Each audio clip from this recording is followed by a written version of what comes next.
Hello everyone! We're going to give you a little extra help on the dimensional analysis worksheet, so if you've got that, go ahead and pull it out. And we've been working on a strategy on how to create the conversion factors that you will need in order to get these darn metric conversions figured out. Because you live in America, you are not very familiar with the metric system. So if you lived like in the European nations, if I asked you, hey, how many centimeters are in a meter? That would be so easy. You would say 100. If I said, hey, I've got 1,000 meters, what does that equal to? You would probably say, oh, that's a kilometer, right? But for some people, that's not very natural, especially for Americans. And so when we're working with metric conversions, you got to learn how to make these conversions. All right. So on number 6, we had a request for a little help on that one. Okay, so we're starting with 5 micrometers, and we want to go to kilometers. All right, so to start the problem, you always start with what they provide you. They provided you with micrometers. Micro, do you guys remember the cool name for this guy right here? It's called a mu. All right, Greek alphabet. All right, in case you forgot, this is what we were kind of working with a strategy. One of the strategies that I recommended that students use is the base unit. Okay. In this particular problem, they want you to go from micrometers to what again? Kilometers. Okay. So whenever you're working on the metric system, if you are crossing over your baseline right here, this is your base. Anytime you cross over your baseline, you need to make a pit stop there. So here is our strategy. I'm going to, hold on, grab this real quick. Okay. Pull this into here. Okay. So here is our strategy on number 6. What we're going to do is we're going to first start with what they provided us, which is micro. And like I said, anytime you cross the base, you have to make a pit stop. So this problem is going to require 2 steps. We're going to go from micro to the base unit, and then after we do that, we can go wherever we want, and we wanted to go to kilo in this problem, right? Okay. So then I'm going to do this step first, and then I'll go to kilo second. Okay. So when you develop a conversion factor, I always like to use my base unit. My base here on this particular problem was meters, right? Just meters. They started you with like micrometers, so it's meters, right? No prefix. Take the prefix off, and that would be meters. So the very first conversion factor that I'm going to do is between meters and micrometers. When you make a metric conversion, all you have to do is figure out which one is larger. Is meters larger or is micro larger? The meters is larger. Whenever we make metric conversions, we give the larger unit the value of 1. And we need to recognize that there should be many of the little guys tucked inside. And to figure out how many there are, we'll come to the picture. The picture will help. Okay. The micro is sitting here. Maybe you can't see it very well. This is 10 to the negative 6. That's what micro is. All right, so how many jumps of 10 are there between micro and the base unit? How many jumps of 10? All right, well, this is actually right here, sorry. This is negative 3. You can't see it very well. So between negative 6 and negative 3, there are actually 3 jumps. 1, 2, 3. And then here's a jump, 4. There's a jump, 5. And here's another one, 6. So there are 6 jumps between micro and your base. That means that each jump represents a power of 10. That means there are lots of these guys. There are 6. Okay, we did 6 jumps. Here is our first conversion factor. So if you go back to the problem itself, here you go. There should be a lot of micrometers in a meter, right? We're going to go to our base unit. That was our first jump. We're going to go from micro to the base. So there's tons of micrometers. How many micrometers again? 10 to the 6 micrometers. Now if you really want to draw out all the zeros, well, go right ahead. But I'm going to abbreviate. And what is 10 to the 6 micrometers equal to? That's equal to 1 meter. Why did I put micrometers on the bottom? In order to cross-cancel my units, right? Okay. So we didn't quite answer the problem yet. They want us to go to kilometers, and that's what I was talking about. We've already done this part. This was step number 1. Now we need to do step number 2. Okay? Again, we're going to make another conversion factor. We're going to go from our base unit, meters, and this time we're going to go to kilometers. Which one's bigger? That's right, kilometers is larger. Give it the value of 1. That means that there should be lots of meters in a kilometer. Alright, well then look up at your little diagram, okay? By the way, you can't really see this. This is 10 to the negative 3, sorry. So how many jumps of 10 are there between your base and your kilo? 1, 2, 3 jumps of 10. Alright, so then tell me what to put here. 10 to the third. There's lots of meters in a kilometer. Alright, so here's your second conversion factor. That's going to be your second step. So come over to the problem. We need to use that conversion factor properly. You have to cross-cancel meters. There was a lot of meters in a kilometer, right? Alright, how many were there? 10 to the third, that's right. And that's equal to 1 kilometer. Why did I put meters on the bottom again? Yeah, to cross-cancel. Alright, so here's the setup.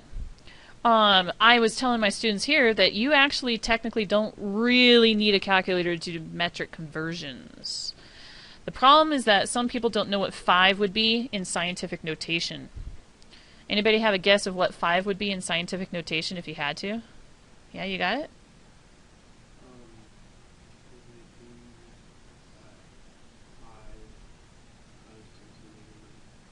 -1 would actually place the decimal in front of the 5, but you're really close. It's not -1. Times 10 to the 0. Do you remember that 10 to the 0 is 1? A lot of people forget that. You can actually test it on your calculator. If you were to go like 10 power 0, it'll give you 1. It's pretty cool. Alright, so now that you got this, no calculators, guys. Let's see if we can do that without this. 10 to the 0, and you have a 10 to the 6 on the denominator. If something's on the denominator, you must... Which one? Divide. Alright, so what's 0 minus 6? -6. What is -6 minus 3? -9. Guess what the answer is, guys? 5 times 10 to the -9 kilometers. Final answer. Okay, let's start on the next one. So start with whatever they gave you. They gave you 6.800 times 10 to the third, and this time they gave you centimeters. Okay, so here's the start of our dimensional analysis. Let's come over to that diagram though. All right, so this time they started you off with centimeters, and you're being asked to go away from centimeters to what again? Kilo. So centi is right here. Kilo is right here. Hey guys, are you crossing over the base again? Yes. So I can tell you right now, this problem is going to take 2 steps right off the bat. Okay. So the very first conversion factor that we're going to do, look at your steps. We're going to go from the centi mark to your base first. So this will be our first step right here. And then after that, we'll do our second step to kilo. So again, just in case you didn't hear, we're going to go from centimeters to your base, which is just meters. And then after that, we'll go from the meters to your kilometers.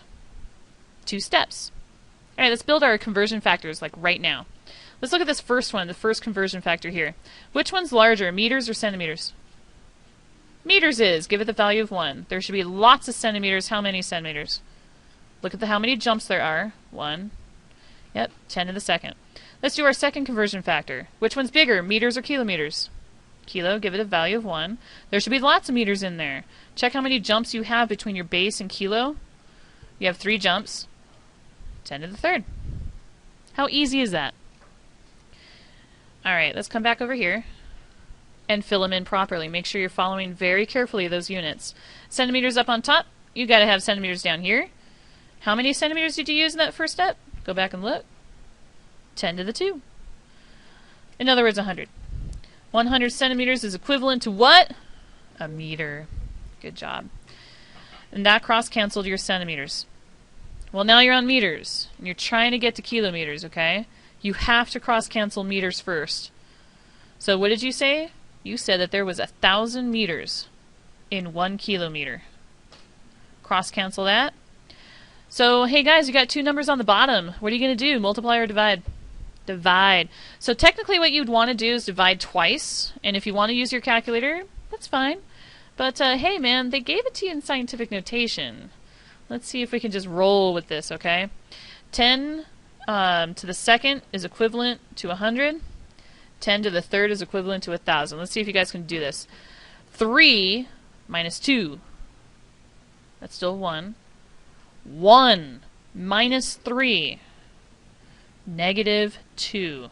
So we would say 6.800 times 10 to the 2. And hey guys, seriously, if you don't like doing that and you just want to say 680, guys, I really don't care as long as the answer's right. However, when we start getting into the micro and tera and like pico area, I would love it if you could, you know, use scientific notation, because I guarantee my TA is not going to want to count all those zeros. He's like, no. TA sitting right there. Okay, let's do number 8. Number 8 has a interesting strategy. I kind of love that the fact that you guys mentioned this. Oops, sorry, hold on. Okay, I'm glad you guys brought this question up, okay? In this problem, you're going from kilograms to megagrams. Now, kilo is over here, and mega is also over there. Here's what I'd like to suggest to my students. I don't want you to have to memorize or to think too hard about the difference, or in other words, how many jumps are between kilo and mega. So in order to prevent you from overthinking these problems, I would actually recommend in this particular problem that you use your base. Watch this. In the first step, why don't you go from kilo to your base, and then in your second step, go from your base back over to mega. That way you're not thinking too hard about like how many jumps are in between. I know you guys could probably actually do that, and that's fine if you want to. But, you know, why think that hard? So in this problem, I'm going to go ahead and start with the 2.5 times 10 to the first kilograms.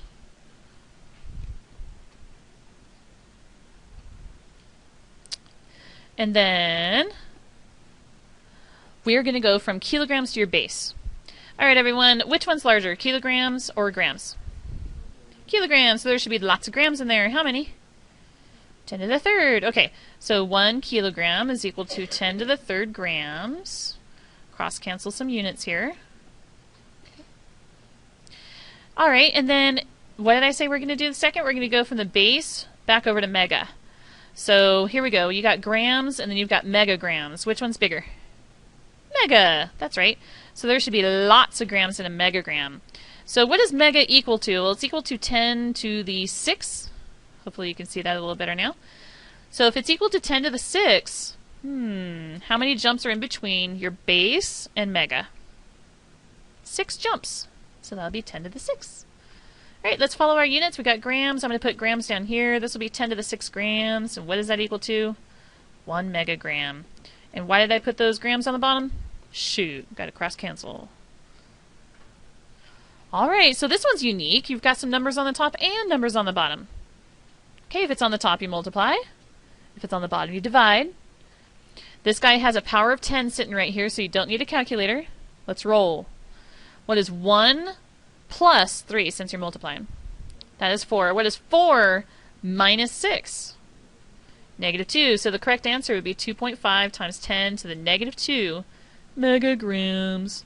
Now, if you do this on your calculator, that's totally fine. You would get 0.025, right? And that's the same exact thing. And remember, I don't care if you use scientific notation or not. All right.